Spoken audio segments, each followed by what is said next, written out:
I am Luo Qingchuan. I once lived as an ordinary girl in the 21st century, breathing free air, bathing in bright sunshine, unchained by rigid rules and unrestrained by palace barriers. My life was vivid, warm, and spontaneous. I loved history and admired the ancient dynasties from afar, yet I never imagined that a sudden celestial phenomenon, a rare alignment of 9 stars, would overturn my entire life. In an instant, I was pulled across time and space into the Kangxi era of the Qing dynasty, trapped within the towering red walls and faded turbulence of the Forbidden City. When I first arrived, I was terrified and lost. The familiar modern world vanished completely, replaced by solemn ancient palaces, rigid hierarchical rules, and strangers from a distant century. I was alone, helpless, without family, retreat, or place to belong. Like a stray particle lost in old time, I drifted through an era that never belonged to me, alien and vulnerable. Back then, my only wish was simple and persistent: to find my way back home, to return to my ordinary world where I could laugh freely, live frankly, and walk without restraint. I stepped into the tightly guarded palace with modern sincerity and unruly boldness, unaware of its endless schemes and hidden dangers.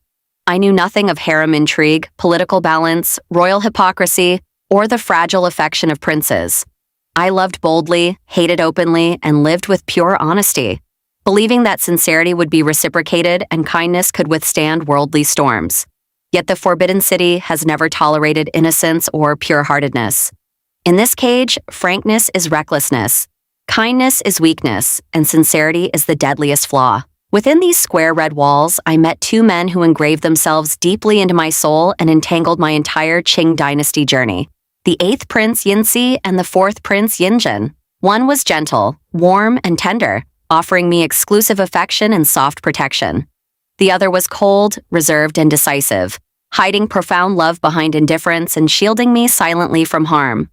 They were opposing rivals in the brutal struggle for the throne, yet both entered my fleeting passionate youth, becoming my most unforgettable joy and irreparable regret.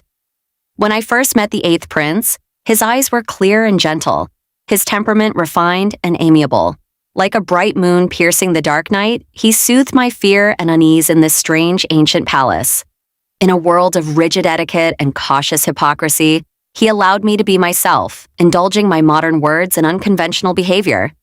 He understood my loneliness, cherished my uniqueness, spoiled my innocence, and tolerated every trivial temper of mine. He gave me the purest warmth and most exclusive affection after I entered the palace, letting me feel cherished and valued for the first time in this cold imperial city. I once drowned completely in his tenderness, believing his gentle companionship was my destined home, and that our pure love could overcome palace storms, political struggles, and changing fate. Back then, my eyes were filled only with him. I was willing to smooth my edges, adapt to ancient rules, endure grievances silently, and step willingly into imperial disputes and power whirlpools for his sake.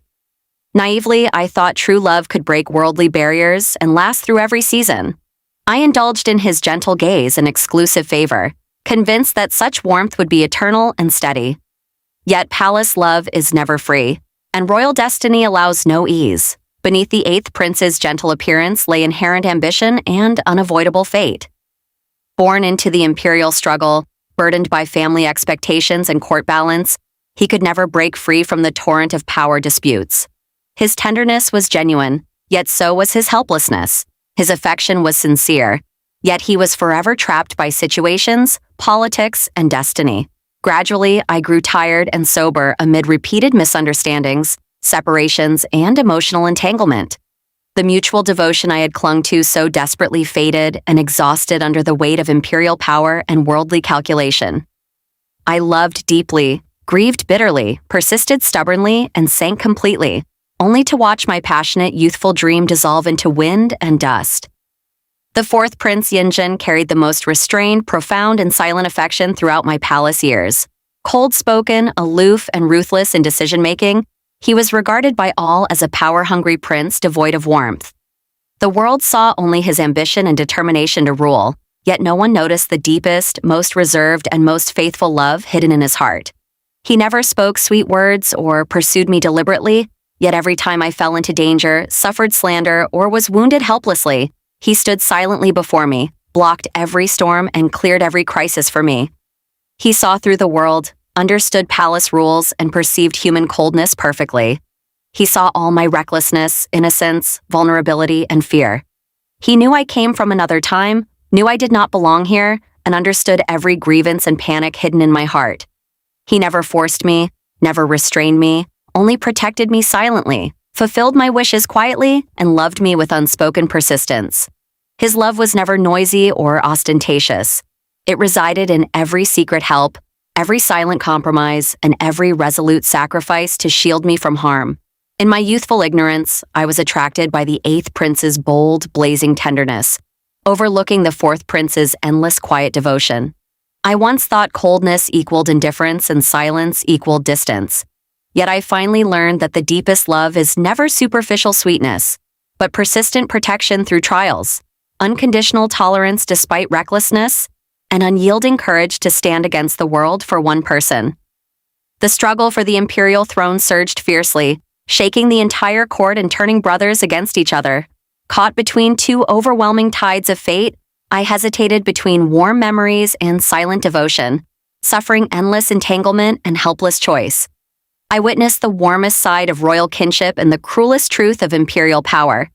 Family affection could collapse overnight, gentle moments could vanish instantly, and the deepest favor could never outweigh political interest. This forbidden city buries countless sincere hearts, crushes endless tenderness, and desolates countless persistent obsessions. I was always a passing traveler from another world. I cared nothing for power, struggle, glory, or nobility, desiring only sincere affection and peaceful days. Yet fate was merciless. A single time travel accident entangled my youth and destiny with the Qing dynasty.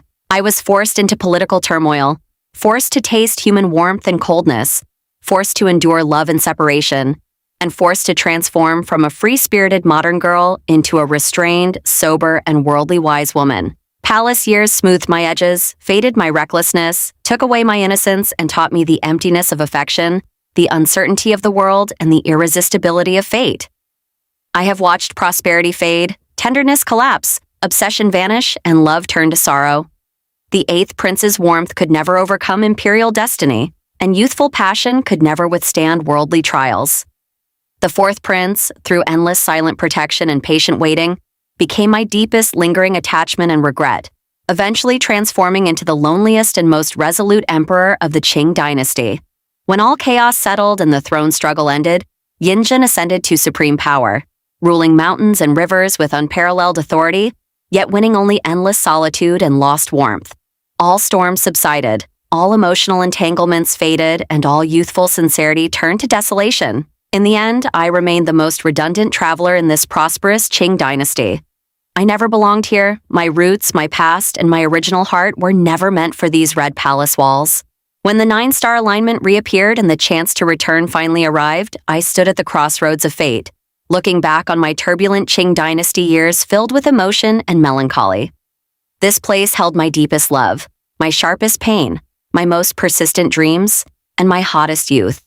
It buried my sincerity, my obsession, my joys, and my sorrows. Yet I was always an outsider. This prosperous dynasty was never mine, and this palace tenderness was never mine to keep. Finally, I chose to turn around and leave, bidding farewell to the forbidden city that had trapped my youth and entangled my love and hatred for years. I let go of the eighth prince's warm old dreams, released the fourth prince's profound silent love, and abandoned all palace grievances, obsessions, and joys and sorrows. Carrying endless vicissitudes and memories, I bid farewell to the storms of 300 years ago and returned to my ordinary modern world. The mortal world is still bright and warm, life still peaceful and lively. I finally regained my freedom, yet I could never retrieve my pure and ignorant self. After crossing time, experiencing palace ups and downs, and enduring love and separation, my heart is already heavy with worldly experience. Though I return to ordinariness, I carry endless regret. That time-crossing encounter, those two sincere youthful princes, and that fleeting palace dream have become an irreplicable, unforgettable, and unfulfillable obsession for the rest of my life. The world thinks me fortunate to travel through time, witness a prosperous age, and win the sincere affection of two outstanding princes. Yet no one understands that cross-time love never has a happy ending. I came, I loved, I grieved, I let go, And finally, I walk alone into ordinary life. The wind of the Forbidden City blows through endless years but can never dispel the lingering regret in my heart. The moon over the Qing palaces shines through countless separations and reunions but can never brighten the endless longing in my remaining days. I am Luo Qingchuan, a grand palace dream, a lifetime of mortal wind and moon. When the dream ends, the world remains peaceful, yet my heart stays filled with melancholy, longing silently through every passing year, never to return. Back in the modern world, everything moves fast and bustling. Neon lights replace ancient palace lanterns, noisy crowds replace quiet palace courtyards, and trivial daily busyness replaces the dangerous struggles of the imperial harem. I blend into the ordinary crowd once again, walking on familiar streets, listening to modern chatter, and living the free and unrestrained life I once longed for in the deep palace. Everyone around me thinks I am just an ordinary young girl with a plain life and trivial worries. No one knows that beneath my calm and indifferent appearance lies a heart that has traveled through 300 years, experienced royal disputes, tasted the most sincere love and the most helpless parting in the world, and carries a lifetime of unhealed melancholy and unspoken regret. I often sit alone at night, staring at the bright moon outside the window in a daze. The moon tonight is the same moon that hung over the Forbidden City in the Kangxi era. It once illuminated Yinxi's gentle smile and accompanied Yinzhen's silent guarding. It witnessed all my joy and sorrow, my obsession and relief in the Qing palace. Now it shines on me alone in this strange era, spanning 300 years of time and space, connecting my two completely different lives. I often wonder whether those years in the palace were a real fate, or just a gorgeous and illusory dream woven by time for me. I still clearly remember every trivial detail of the palace days. I remember the apricot blossoms blooming in the imperial garden in spring, the cool breeze sweeping through the corridor in summer, the fallen leaves covering the blue stone path in autumn, and the heavy snow sealing the empty palace in winter. I remember Yinxi's warm voice when he called my name, his eyes full of indulgence and tenderness, the way he would stand by my side regardless of right and wrong, just to shelter me from all criticism and grievance. I also remember Yinzhen's silent figure standing in the shadow of the palace wall, always quiet and aloof, never competing for words or favor, but secretly resolving every deadly crisis for me when I was unaware. I used to blame Yinxi for his hesitation and weakness, for letting love be swallowed by power and fate, for failing to keep the promise of staying with me forever. I also used to feel guilty for Yinzhen, for failing to respond to his lifelong silent devotion, for always treating his deep affection as indifference, and for missing the most steadfast guardian in my life in my youthful willfulness. Now, after years of precipitation, I finally understand that no one in that chaotic imperial era could completely control their own fate. As princes born into the royal family, they were destined to be trapped by power, family, and country righteousness, and worldly rules. Their love was sincere, but their helplessness was also real. No one is completely right or wrong in that grand and cruel era, only endless helplessness and irreparable regret. I have returned to a world without hierarchy, without intrigue, without life and death struggle. I can speak freely, act recklessly, and live for myself. This is the freedom I prayed for day and night in the deep palace. But after getting everything I once longed for, I often feel an indescribable emptiness in my heart. The freedom of the modern world is cold after all. It has no warm palace nights, no sincere youthful companionship, no vigorous love that dares to fight against the world, and no unforgettable throbbing that once filled my whole youth. Time is the most ruthless healer, yet also the most ruthless precipitator. It calms my impulsive resentment and fades my persistent obsession, but it never erases the traces of those years in my heart. Those two princes who walked into my life across time are no longer just characters in historical books to me. They are the people who once loved me deeply, hurt me deeply, and accompanied me through the most turbulent and sincere years of my life. I will flip through historical records in my spare time, silently watching the life trajectories of Yinxi and Yinzhen recorded in cold words. History is always impartial and ruthless. It records Yinzhen's imperial achievements and prosperous reign, and also records Yinxi's miserable end of being deposed, imprisoned, and exiled. Every word is cold and blunt, summarizing their glorious and tragic lives in a few strokes. But only I know that behind the historical text, they were once vivid teenagers, with bright eyes, sincere enthusiasm, and the most touching and pure love for me that transcended imperial power and fame. I know that I can never go back. The star alignment that traveled through time only happens once in a lifetime. That dreamlike Qing Palace experience is destined to be a unique solitary memory in my life.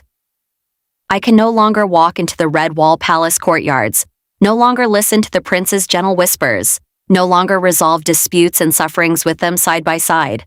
All encounters are destined to be a one-time encounter in the long river of time, a passing fate that can only be remembered but never repeated. Now I have learned to reconcile with fate and with myself. I no longer dwell on the unfinished love, no longer lament the wrong encounters, no longer indulge in the regret of choosing to leave. I know that my departure is the destined ending of this cross-time fate. I am a stranger in their era, and they are the eternal regret in my mortal life. We met by chance in the wrong time, loved sincerely, separated helplessly, and forgot slowly. This is the most helpless and normal ending of time-crossing love. The years pass quietly in the modern world. I grow up slowly in trivial life, learn to be calm and tolerant, learn to cherish the ordinary warmth in front of me. But deep in my heart, there's always a soft place reserved for the Qing Palace years, for the gentle Yinsi and the silent Yinzhen. That period of wind and rain, love and hatred, gains and losses has become the most precious and unique mark in my life, making me more gentle and grateful than ordinary people. Dreams are empty, yet real. The Qing Palace dream that lasted for several years has woken up, but the warmth and sorrow left by the dream will accompany me for the rest of my life. I am Luo Qingchuan, an ordinary girl in this life, but I once had a magnificent and unforgettable dream across 300 years. Even if the dream ends and people disperse, even if time and space are forever separated, I will always remember that in the prosperous Kangxi era, under the red wall and blue tiles, I once loved and was loved sincerely, lived a vigorous and extraordinary youth that no one else could have.